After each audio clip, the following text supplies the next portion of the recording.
Admiral Jake Morrison stood on the bridge of the battlecruiser Defiant. His hands gripped the metal rail as he watched the enemy ships tear apart another human colony. The Vorthic fleet moved like hungry wolves through space. Their bioships twisted and pulsed with alien life as they destroyed everything in their path. "Sir, we just lost contact with New Portland," reported Captain Lisa Adams through the communication system. Her voice cracked with exhaustion. She had been fighting on the planet's surface for 3 days straight. "The evacuation ships can't get through. The Vorthic are jamming all our signals." Jake closed his eyes for a moment. New Portland was home to 2 million people, men, women, and children who had built new lives on that distant world. Now they were trapped while alien monsters burned their cities to ash. "How many people did we save?" Jake asked. "Maybe 50,000, Lisa replied.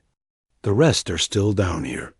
The Vorthic bioships are learning too fast. Every time we hit them with our weapons, they change. They adapt. Our guns don't work anymore."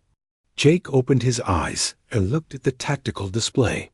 8 years ago, when the war started, humans had over 200 colonies.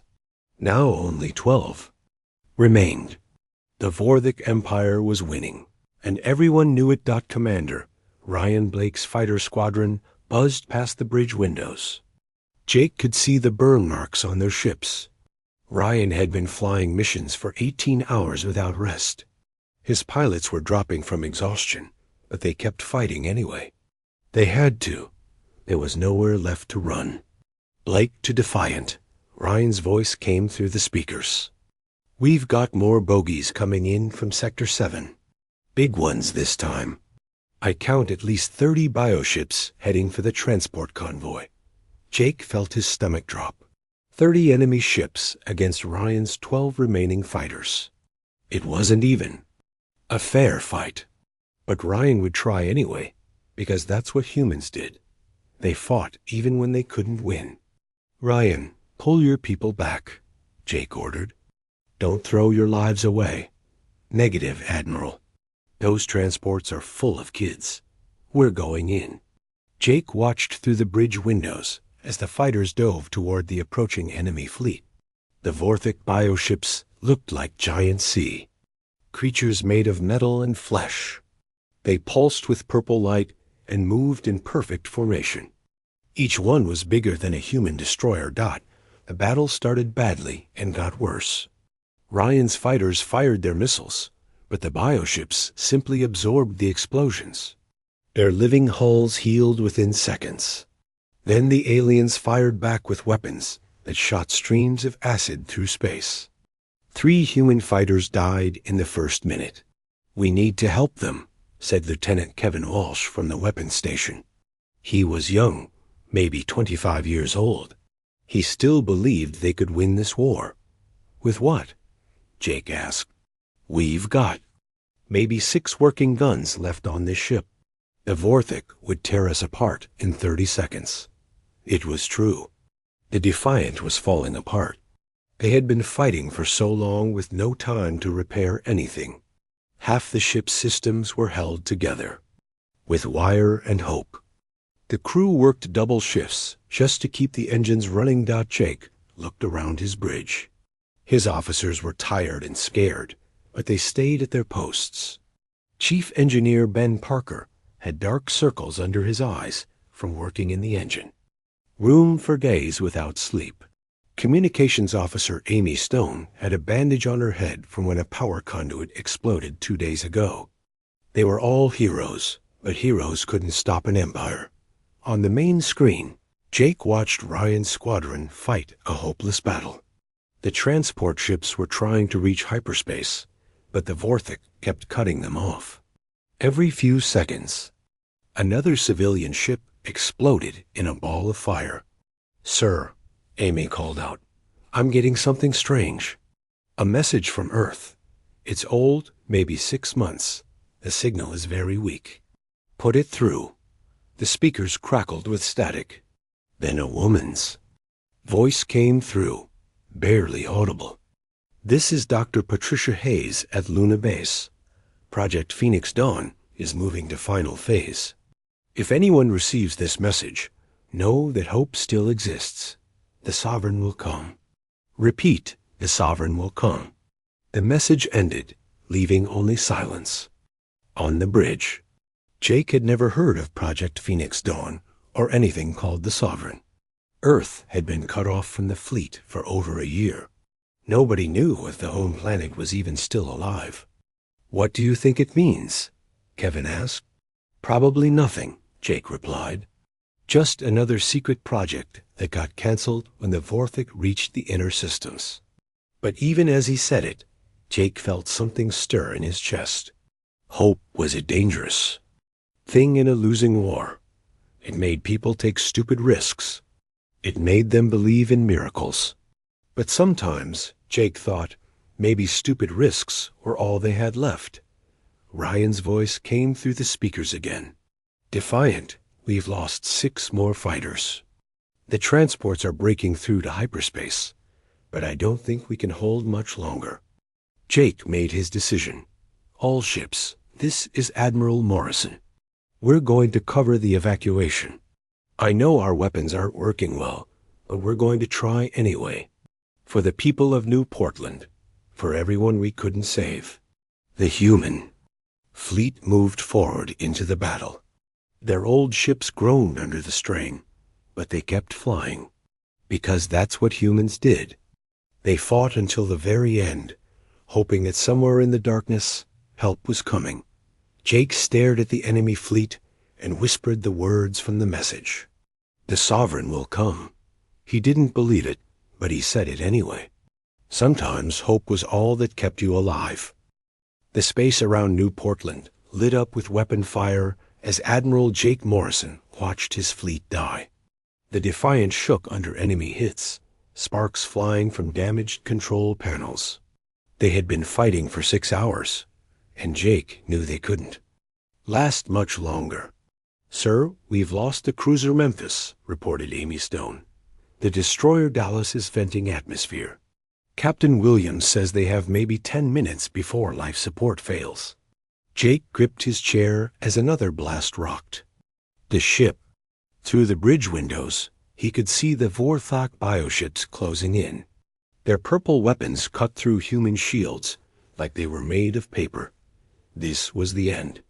After 8 years of war, humanity was finally losing its last battle.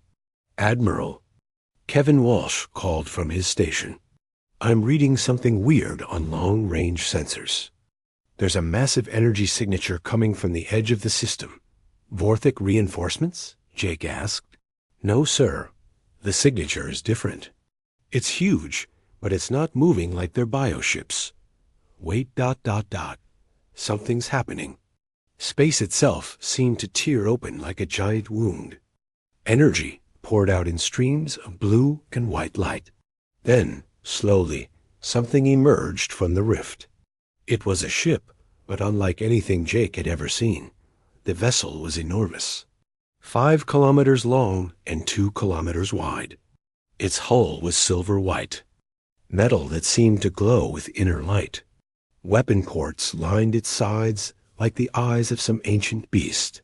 As it moved into the system, smaller ships flew around it like protective birds. My God, whispered Chief Engineer Ben Parker. What is that thing? The alien fleet noticed the newcomer immediately. Their bioships turned away from the human fleet and began moving toward the massive vessel. Jake could see confusion in their movements. The Vorthik had never encountered anything like this ship before. Sir, I'm getting a transmission, Amy reported. It's on human frequencies. Put it through. A man's voice filled the bridge. Strong and confident, with just a hint of excitement. This is Captain Alex Harper of the Earth Defense Ship Sovereign. All human vessels fall back to safe distance. We'll take it from here. Jake stared at the giant ship in amazement. The Sovereign. It's real. Sovereign, this is Admiral Morrison commanding the human fleet. Where did you come from? We thought Earth won. Earth is fine, Admiral. We've been building ships in the Titan Belt shipyards. Sorry, we're late to the party. We had to wait for the new weapons to be ready. On the main screen, Jake watched as the Sovereign moved toward the Vorthic fleet. The alien bioships fired first, sending streams of purple acid through space. But when the weapons hit the human ship, they simply bounced off. Some kind of shield surrounded the vessel, making the alien attacks useless. How are they doing that? Kevin asked in wonder. The answer came quickly. The Sovereign's weapons came online with a sound like thunder. Beams of pure energy shot from its guns, each one brighter than a small star. When they hit the Vorthic ships, the aliens didn't just die. They were completely destroyed, turned into clouds of glowing particles. All human ships. This is Captain Harper, the voice said again. Please maintain your current positions. Chief, Engineer Katie Miller is sending you shield frequency data. Your ships should be able to link with our defensive grid. Jake felt new hope rising in his chest. The Defiant systems were suddenly working better. Displays that had been dark for months came back online. Weapons that couldn't fire before began charging up. How is this possible? Amy asked. The Sovereign has some kind of network system, Ben explained as he read his engineering reports. It's sharing power and data with our ships. I've never seen technology like this. The battle changed completely. The Vorthic bioships that had been winning easily now found themselves facing weapons they couldn't adapt to. Every time they tried to change their defenses, the human weapons changed too. The Sovereign's computer systems were faster than alien. Biology. Captain Harper's voice came through the speakers again. Admiral Morrison, we need to talk. Can you come aboard the Sovereign? There are things you need to know about this war. Jake looked around his bridge. His officers were smiling. For the first time in months. Outside, the Vorthic fleet was retreating. Human ships that had been on the edge of death were now flying in perfect formation around the massive flagship. Ben, you have the bridge, Jake said. I'm going to see what miracles look like up close. The shuttle ride to the Sovereign took 20 minutes. As they got closer, Jake could see the ship was even bigger than he thought. Docking bays along its hull could hold entire squadrons of fighters. Gun turrets moved smoothly as they tracked potential targets. Everything about the ship spoke of advanced technology and careful planning. The docking bay was enormous. It could have held the entire Defiant with room to spare. As Jake stepped off the shuttle, he was met by a woman in a crisp uniform. She was tall, with short brown hair and intelligent green eyes. Admiral Morrison? I'm Chief Engineer Katie Miller. Captain, Harper is waiting for you on the bridge. As they walked through the ship's corridors, Jake was amazed by what he saw. The walls were lined with displays showing the status of every system. Crew members moved with purpose and confidence. Everything was clean and new and working perfectly. How long have you been building this ship? Jake asked. 10 years, Katie replied. We started construction right after the Vorthic invaded the outer colonies. It took time to develop the new technologies we needed. What kind of technologies? Katie smiled. You'll see soon enough. The captain will explain everything. The bridge of the Sovereign was like something from a dream. Holographic displays floated in the air, showing the battle in perfect detail. Officers worked at stations that seemed to respond to their thoughts. At the center of it all stood Captain Alex Harper.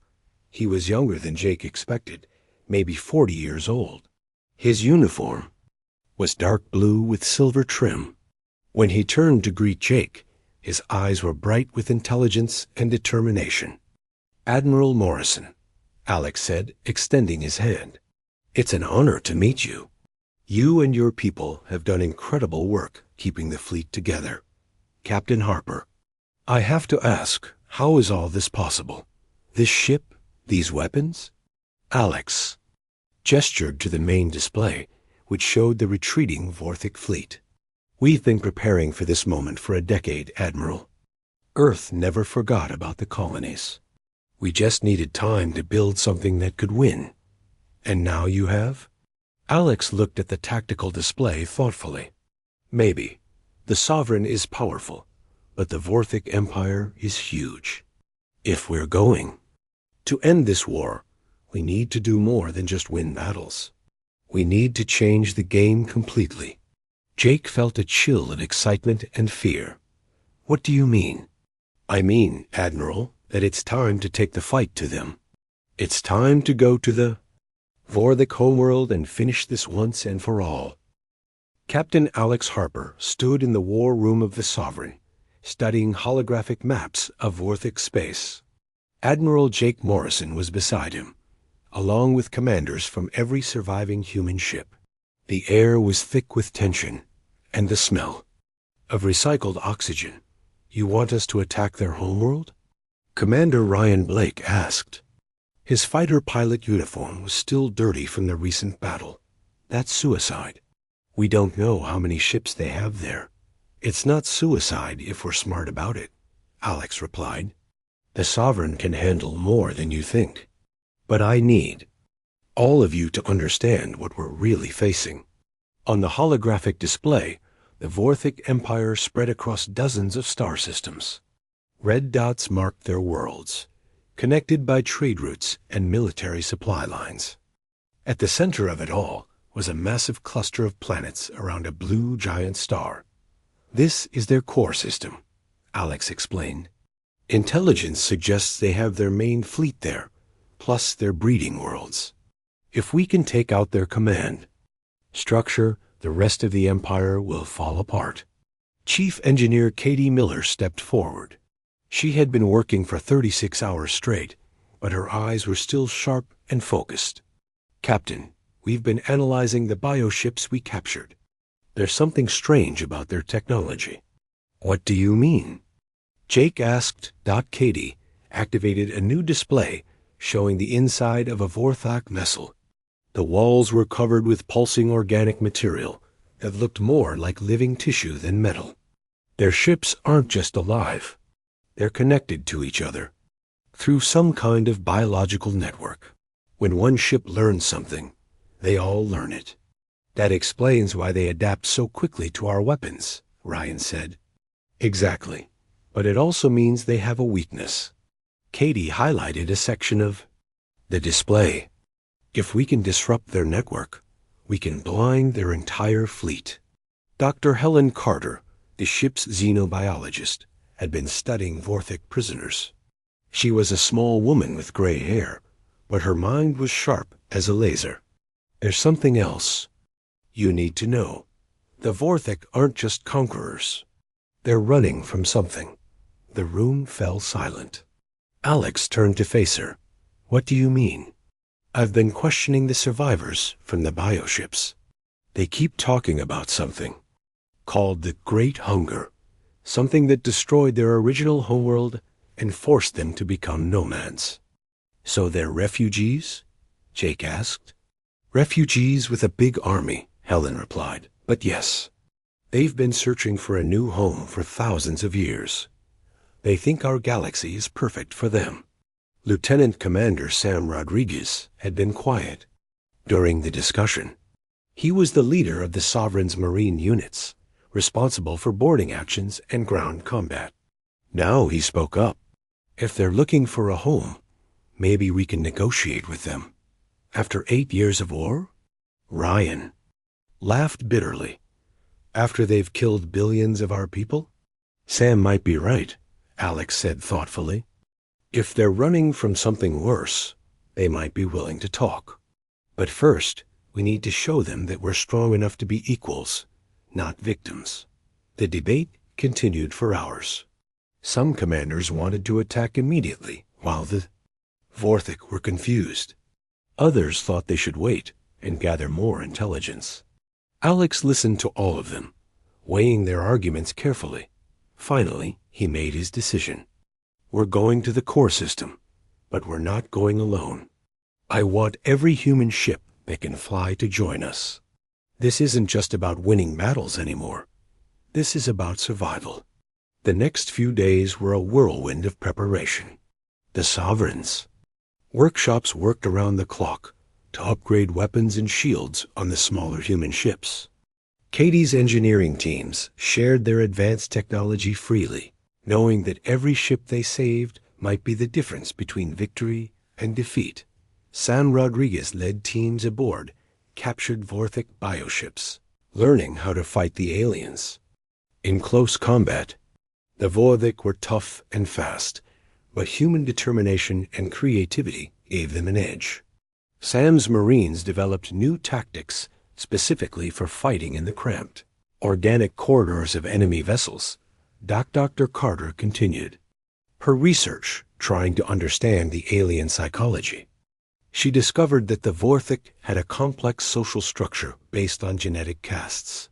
The warrior caste that had been attacking human colonies was only one part of their society. There were also builders, thinkers, and leaders. They're not monsters, she told Alex during one of their meetings. They're just afraid. Fear makes people do terrible things. Even aliens? Alex asked. Especially aliens. They're in a strange galaxy, fighting for their survival. Sound familiar? As the human fleet prepared for hyperspace jump, Alex stood on the bridge watching the final preparations. Katie was beside him, running diagnostics on the ship's most important system. How's the Prometheus drive? Alex asked. Ready for combat, but I'm still not sure about using it at full power, Katie replied. The energy output is beyond anything we've ever tested. If something goes wrong, we'll deal with that when it happens. Right now, we need every advantage we can get. The hyperspace jump was scheduled for the next morning. Alex had trouble sleeping that night. He walked the corridors of his ship, talking to crew members and checking on preparations. Everyone was nervous, but they were also excited. For the first time in 8 years, humanity was going on the attack dot in the medical bay.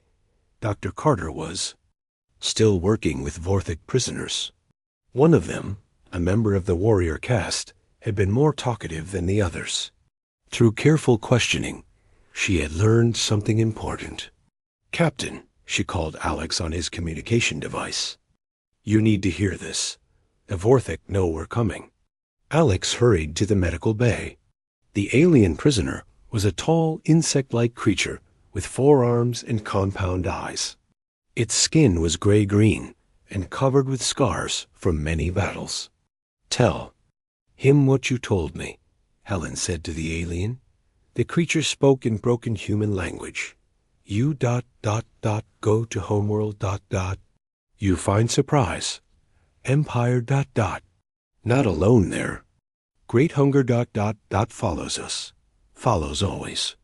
Alex felt ice form in his stomach. What does that mean? The thing they're running from, Helen explained. It's not just chasing them. It's already at their homeworld. How is that possible? The alien prisoner made a sound that might have been laughter. Great hunger ... faster than ships. Moves through dark space between stars. Already eating ... homeworld. Soon eat everything. Alex stared at the creature, trying to understand the implications. The human fleet was about to jump into a system where something even worse than the Vorthic was waiting. Should we call off the attack? Helen asked. Alex thought for a long moment. Outside the medical bay, he could hear the sounds of his crew preparing for battle. They trusted him to make the right decision. But what was the right decision when every choice led to danger? No, he said finally. We still go. But now we know we're not just fighting the Vorthic. We're fighting for the entire galaxy. He left the medical bay and headed for the bridge. In 6 hours, the human fleet would jump to the Vorthic homeworld. They would arrive expecting to find an alien army. Instead, they would find something much worse. But they would still go, because that's what humans did. They fought the monsters, even when they didn't know how big the monsters really were. The human fleet emerged from hyperspace, expecting to find the Vorthic home system defended by thousands of bioships. Instead, they found Hell. Captain Alex Harper stared at the main display on the Sovereign's bridge, trying to make sense of what he was seeing. The Vorthic homeworld was there, a beautiful blue and green planet orbiting a massive star. But the space around it was filled with destruction. "Dear God," whispered Admiral Jake Morrison, "what happened here?" Vorthic bioships drifted through space, their hulls torn open and bleeding strange fluids into the vacuum. Some were still alive, trying to repair themselves, but they moved slowly and without purpose. It was like watching wounded animals crawl. A way to die. "I'm reading massive energy signatures from the outer system," reported Lieutenant Kevin Walsh. "Something big is moving toward the planet." The tactical display updated, showing hundreds of new contacts. But these weren't bioships. They were geometric shapes made of black metal, moving in perfect formation. Each one was the size of a city, covered with weapons that pulsed with red light. "The Devourers," Dr. Helen Carter said from her station. She had been studying the alien prisoners' warnings for days. "They are here." Chief Engineer Katie Miller was running scans of the alien machines. Her face was pale as she read the results. "Captain, these things are absorbing everything they touch. Metal, organic matter, energy. They're breaking it all down into basic particles." "How many?" Alex asked. "At least 300 that I can see. Probably more hidden behind the planet." Commander Ryan Blake's voice came through the communication system from his fighter squadron. "Captain, I'm seeing Vorthic ships trying to reach the planet. They're not fighting us. They're running from those black things." Alex made a quick decision. "All ships, hold fire on Vorthic vessels. Repeat, do not engage the bioships unless they attack first." "Sir?" Jake looked confused. "They're the enemy." "Right now, Admiral, we have bigger problems." On the screen, one of the black machines reached a damaged Vorthic cruiser. The machine extended metal tentacles that wrapped around the bioship. Within seconds, the cruiser was gone, completely absorbed into the machine's hull. The Devourer grew slightly larger. "They consume everything to make themselves stronger," Helen explained. "The Vorthic have been fighting them for thousands of years. This is why they invaded our galaxy. They were looking for somewhere safe." Lieutenant Commander Sam Rodriguez was monitoring communications from his Marine Command Center. "Captain, I'm picking up Vorthic distress signals. They're asking for help. Put it through." The bridge speakers crackled with an alien voice speaking. Broken human language. "Human ships ... please respond. We are Overlord Zexthul of the Vorthic Empire. Our homeworld dies. The Great Hunger consumes all.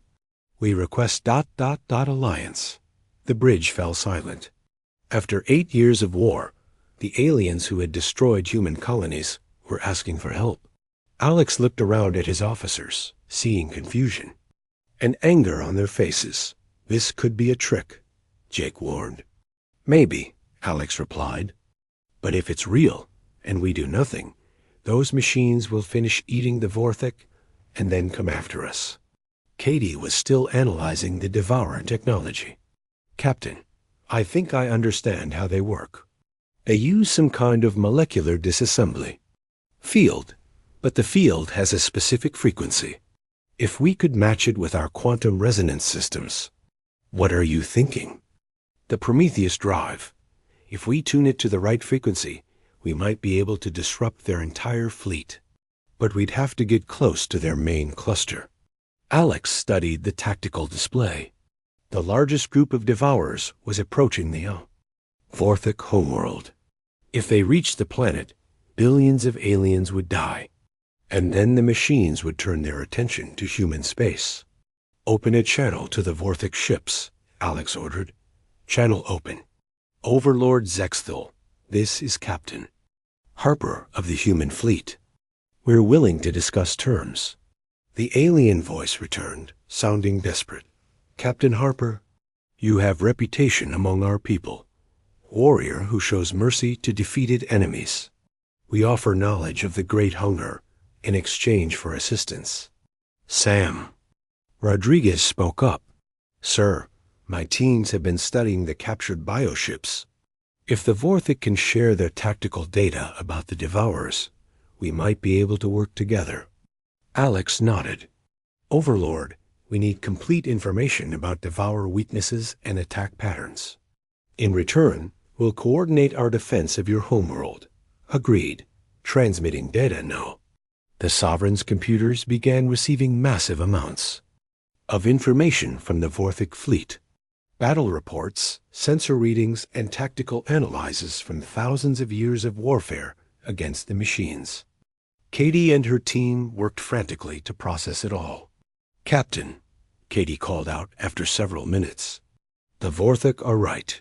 The Devourers have one major weakness. Their central command ship coordinates the entire fleet. If we can destroy it, the others will shut down. Where is it? Hidden behind the planet. It's massive, easily 10 times the size of the Sovereign. And it's protected by at least 50 smaller machines. Ryan's voice came through the speakers again.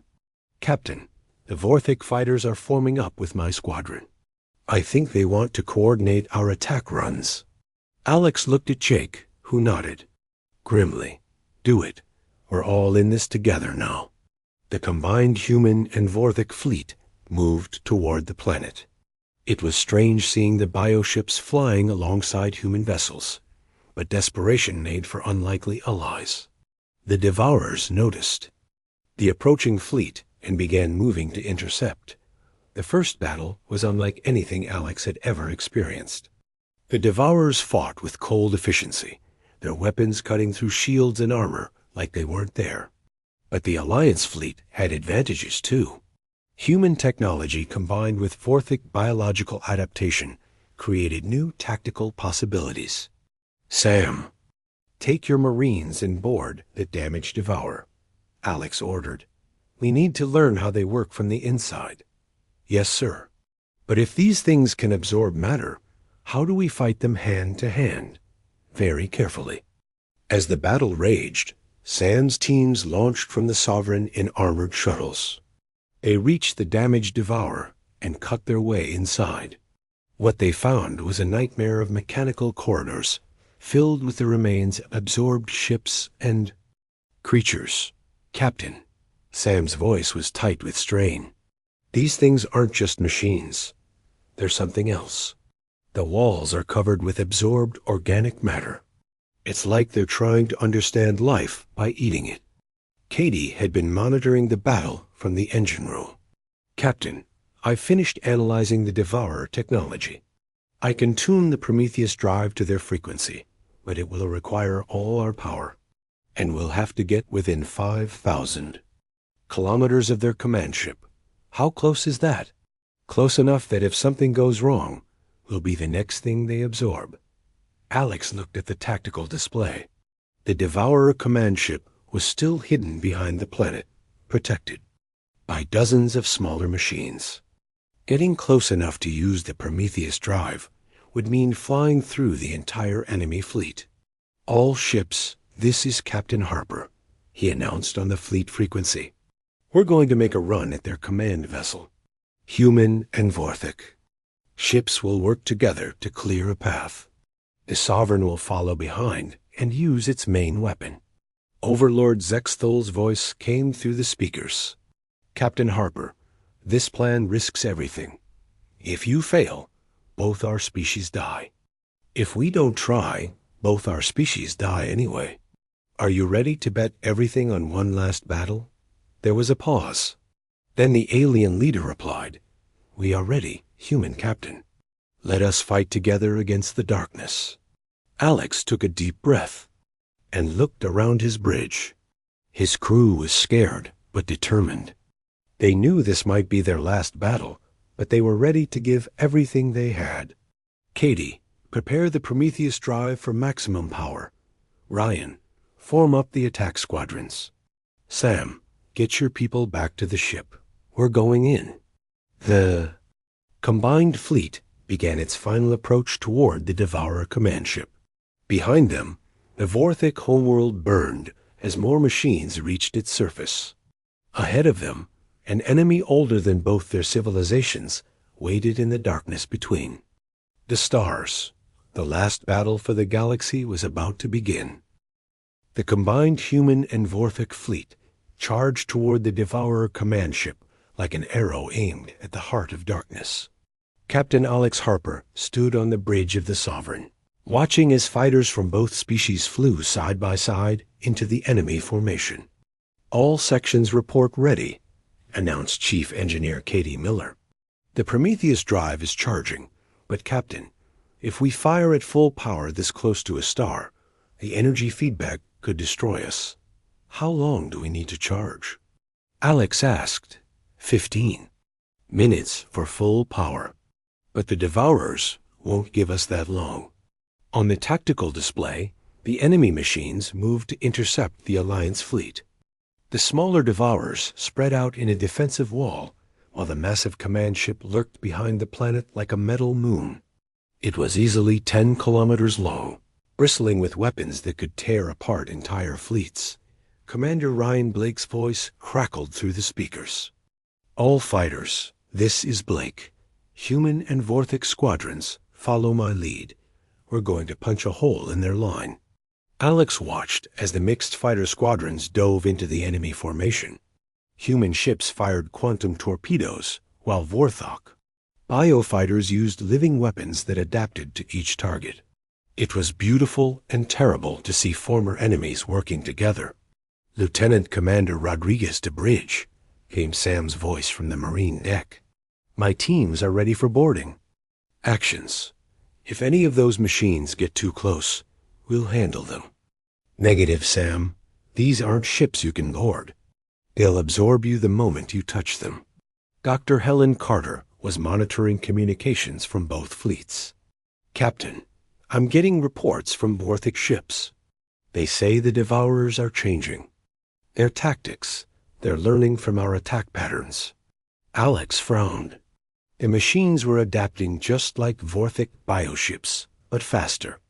Every time the Alliance found a weakness, the Devourers evolved to counter it. This was why they had been so successful for millions of years. "Katie, how much longer?" 12 minutes, but I'm reading massive energy buildup from the command ship. I think it's preparing to fire some kind of super weapon." Admiral Jake Morrison had been coordinating the battle from his position at the tactical station. "Alex, we're losing too many ships. The Vorthic cruiser Bloodfang just got absorbed. The destroyer Cincinnati is venting atmosphere. We can't hold them for 12 more minutes." The situation was getting desperate. The Devourer machines were cutting through the Alliance fleet like a blade through paper. For every machine destroyed, 2 more appeared from behind the planet. It was like fighting the ocean itself. "Captain," called Amy Stone from communications. "I'm getting a message from Overlord Zexthil. He wants to speak with you directly. Put him through." The alien leader's voice filled the bridge. "Captain Harper, our situation is hopeless. The Great Hunger is too strong. But there is one possibility." "What?" "My flagship carries the genetic memory of our entire species. If I ram the command ship, it might disrupt their coordination long enough for your weapon to work." Alex felt ice in his stomach. "That's suicide." "Yes, but it is necessary. Your species has shown us that honor exists in sacrifice. We have learned this from you. Overlord, there has to be another way." "There is no other way, human captain. But before I die, I want you to know something. The war between our peoples was wrong. We were afraid and desperate, but that does not excuse what we did to your colonies. If any Vorthics survive this day, they will remember that humans fought beside us when the darkness came." The communication ended. On the main screen, Alex watched as the massive Vorthic flagship broke formation and accelerated toward the Devourer command ship. A bioship's hull was already damaged from the battle, leaking organic fluids into space. "All ships, clear the area around the command vessel," Alex announced. "The Vorthic flagship is making a suicide run." Other Vorthic ships began sending messages to their flagship. Alex couldn't understand the alien language, but he could hear the emotion in their voices. They were saying goodbye. The flagship reached the Devourer command ship and exploded in a burst of biological energy. The massive machine shuddered as alien genetics mixed with its mechanical systems. For a moment, the entire Devourer fleet stopped. "Moving. Now, Katie. Fire everything." The Prometheus drive unleashed the power of a star. A beam of pure energy erupted from the Sovereign and struck the damaged command ship. The machine tried to absorb the energy, but there was too much. Its hull began to crack and melt as internal systems overloaded. "It's working!" Katie shouted. "The command ship is breaking apart." Around the battlefield, the other Devourer machines began shutting down. Without their central coordination, they drifted helplessly through space. Some tried to self-destruct, but most just went dark and silent. But the victory came at a cost. The energy feedback from the Prometheus drive was tearing the Sovereign apart. Explosions rocked the ship as power conduits overloaded and hull plates buckled under the strain. "Evacuate non-essential personnel to the escape pods," Alex ordered. "Katie, can we save the ship?" "Negative, Captain. The drive core is going critical. We have maybe 5 minutes before it explodes."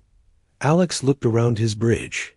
His crew was still at their stations, even though they knew the ship was dying. These people had followed him across the galaxy and into the jaws of death itself. They deserved better than to die in an explosion. "All hands, abandon ship," he announced. "This is not a drill. All personnel to escape pods immediately." "Sir," Kevin Walsh said from his station. "We're not leaving without you." "That's an order, Lieutenant." "With respect, Captain, we don't take orders from dead men." Alex smiled, despite everything. His crew was loyal to the end, just like he'd known they would be. "Fine, but we're not going down without finishing the job." Katie was still working at her station. "Captain, if I can route power through the secondary systems, we might be able to hold the ship together long enough to destroy the remaining Devourers." "Do it." The next few minutes were chaos. The Sovereign's hull was coming apart, but the crew worked frantically to keep the weapons online. They fired at every Devourer machine they could target, turning the ancient enemies into scrap metal and energy. Finally, the last Devourer died in a flash of light. The battlefield fell silent, except for the crackling of burning ships and the hiss of escaping atmosphere. "It's over," Jake said quietly. "The machines are all destroyed." Alex nodded, but he was looking at the tactical display. The Sovereign was too damaged to repair. The drive core would explode within minutes. But the evacuation was complete. Most of his crew had made it to the escape pods. "Captain," Amy called out, "I'm getting signals from the Vorthic fleet. They're offering to take our people aboard their ships." "Accept their offer." "And Amy? Tell them thank you." The bridge was almost empty now. Only Alex, Katie, Jake, and a few others remained. They could have left in the last escape pod, but someone needed to make sure the ship's self-destruct wouldn't damage the other vessels. "You know," Katie said as she worked on the final shutdown procedures, "this isn't how I expected to end my career." "What did you expect?" Alex asked. "Retirement. Maybe a house by a lake somewhere." "I'm sorry. Don't be. This is better. We saved 2 entire species today. That's worth something." The drive core reached critical temperature. Through the bridge windows, Alex could see the rescue ships pulling away to a safe distance. Human and Vorthek vessels working together to save the survivors. 30 seconds to core breach, Jake reported. Any regrets? Alex asked his remaining crew. Just one, Katie replied. I wish we could have met the Vorthek under better circumstances. I think we could have been friends. The Sovereign exploded in a flash of light that briefly outshone the system's star. But by then, all the crew had been rescued. They watched from the other ships as their home died, taking with it the last of the ancient evil that had threatened. The Galaxy. Admiral Morrison stood on the bridge of the Vorthek flagship, looking out at the mixture of human and alien ships. The war was over. Not just the war between humans and Vorthok, but the longer war against the darkness that had lasted for millions of years. Admiral, came a voice behind him. It was one of the Vorthek leaders, speaking careful English. Our people wish to discuss terms for permanent peace. Jake turned around. The alien was tall and insect-like, but there was something almost human in its compound eyes. Something like hope. I think that can be arranged, Jake replied. Captain Harper would have wanted that.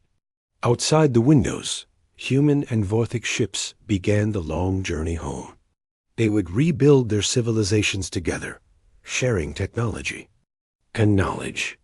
The galaxy was safe, and two species had learned that sometimes the greatest victory came not from defeating your enemies, but from making them your friends. In the end, that's what humans did best. They turned enemies into allies, despair into hope, and darkness into light. The Sovereign was gone, but its legacy would last forever.